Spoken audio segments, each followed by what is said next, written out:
I'm with Hannelore Grams, the head of digital and social media for Greater China for Nestle. And we've been talking together about social CRM for Nestle brands. Hannelore, one of the first things you did was point out one of the unique characteristics of the China market, and that is that increasingly KOLs have become more like a media channel rather than genuine influencers or advocates for your brand. So you've built a community of much more pure advocates for the brand, genuine mums who are advocates for the brand, guiding each other. Could you tell us a little bit more about the community and how you identify the most powerful influencers amongst that mum community? Well, first of all, Xiaomachuan is a sisterhood community, and sisterhood community based on the main insight that due to the one-child policy, you have only one-time mums in China. So they might look up to their mothers, but their mothers are a different generation, so they don't really want to take their advice, or they have raised their children in a different environment, different time.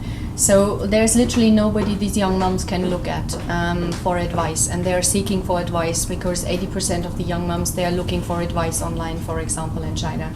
And that's why we already created Xiaomachuan as a community almost 2 years ago with webpage and on Sina Weibo. And we now, actually today, we are just launching the second version where we get more social, where we also add, we revamped the website.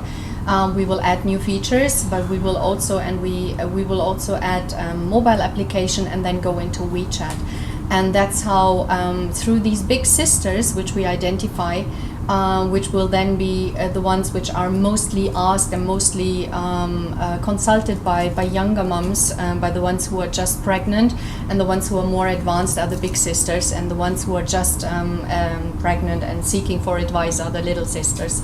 So that's how we bring this community together, and through this we will identify, of course, we will identify brand advocates, we will identify the type of influencers who are going to share advice, who are going to step in for a brand.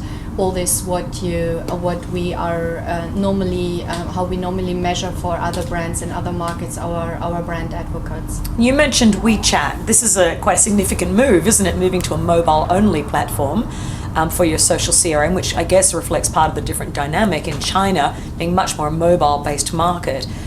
From a WeChat perspective, what do you see as the benefits in bringing in WeChat, so more of an engagement platform for the brand? As you talked about listening platforms, engaging and inspiring and transforming, how do you see these engagement benefits? I mean, we're adding WeChat to make this, so we are not switching to WeChat, we are adding it because mobile is more than 75% is accessed, internet is accessed via mobile in China. And so mobile is, you have to have a mobile strategy, and you need to be mobile. And the beauty of an application like WeChat is everything is on there already. So you create a community, you can build up a brand site, and the brand site is then, you can use it very much for, you can store information there, frequently asked questions, you can store videos there, you can store recommendations, but you can also connect other than on Weibo, you can connect with your friends. So you can connect, the little sister can connect with the big sister. So you can have almost a one-to-one between. So there are different functionalities on this, and so this is, I think, for me, I'd like to tell this is 1 + 1 = 3, because I think not social is changing CRM so much, but it's actually, for me, especially what I watch, the trends I'm watching, and it still needs to be proven, because it's all early stage, not only for our brands but also for other brands. How can WeChat transform communities and transform social media, social CRM, but mainly through the device also, because it's a handheld, it's mobile, it's always with you. In China, you have the beauty, you have the single identification, you have one telephone number, so it's a bit easier to identify, to have an ID, but then again, you need to find out and to connect these people with are they the ones you already have in your database.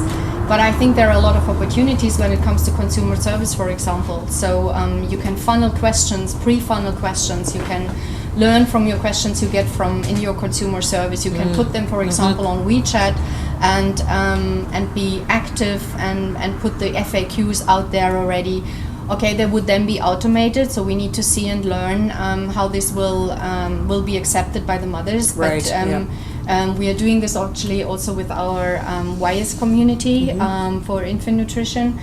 And so this might then, as you have to always deal with big numbers and growing fast numbers in China, this might be a chance to funnel consumer service questions and to really to be more tailored, more specific for the FAQs, the WeChat, and for the more specific, sophisticated one, you then link through to consumer service, to the right nutritionist, etc. And now, speaking of numbers, and you mentioned 1 + 1 = 3. Let's talk about the metrics that you're using for this social CRM program, and tell us a bit about moving from just engagement rates through to social, through to sales percentages or business ROI, and balancing up short-term versus long-term measures in this program as you're developing and learning from it. For us, very important will be to have an increased share of voice, and so the share of voice is engagement rate, but can also be measured in a more holistic way through paid and earned media. So we have an entire measurement framework from our center, which we just adopt for the Chinese market, as we have different metrics, different platforms, etc. So this is one KPI which we really would like to, because it will show not only it needs to be good earned media, right? So you cannot only increase the earned media by the means of increasing it. It needs to have the right people to engage. It needs to have the right content to engage with. And a second one is for sure is also a search, our search capabilities. So how will we be found on search?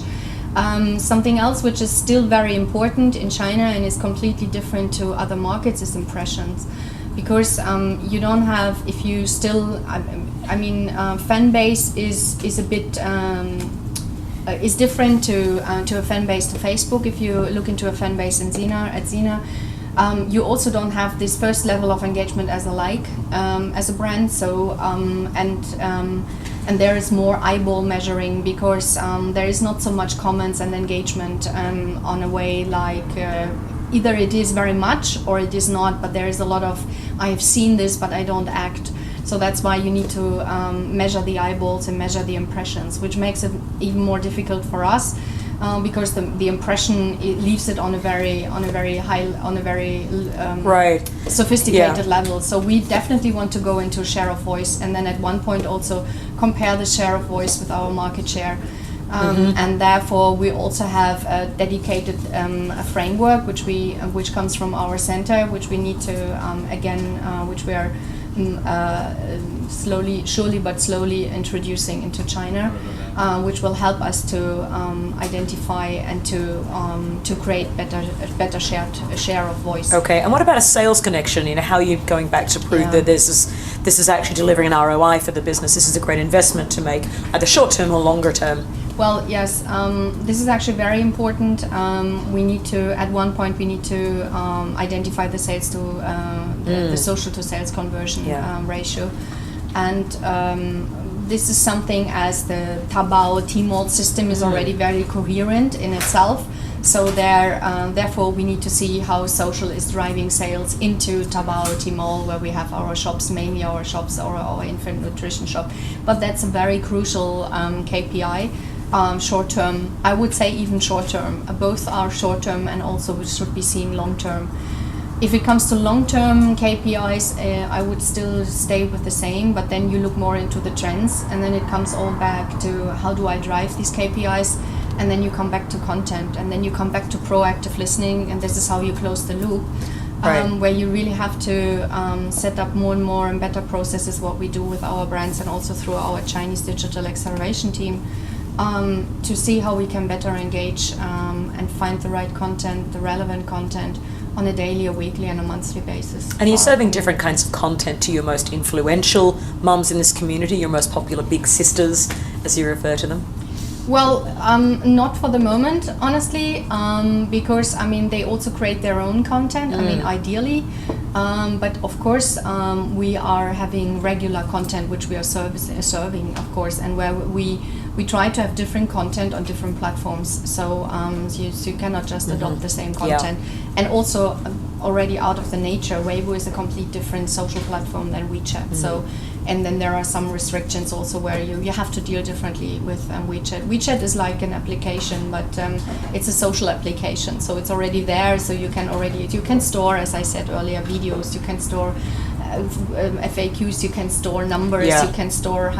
So you can automate in some respects then on this platform. And then it's then the consumer. You put the consumer in the driving seat on WeChat. That's why I think it's an important thing. You don't spam him. The consumer is deciding when they want to see something. So we can learn from the consumer what they are looking into and how they look into it. Great. We wish you all the best as you relaunch this from today. Thank you. Thank you very much. Thank you for talking with us.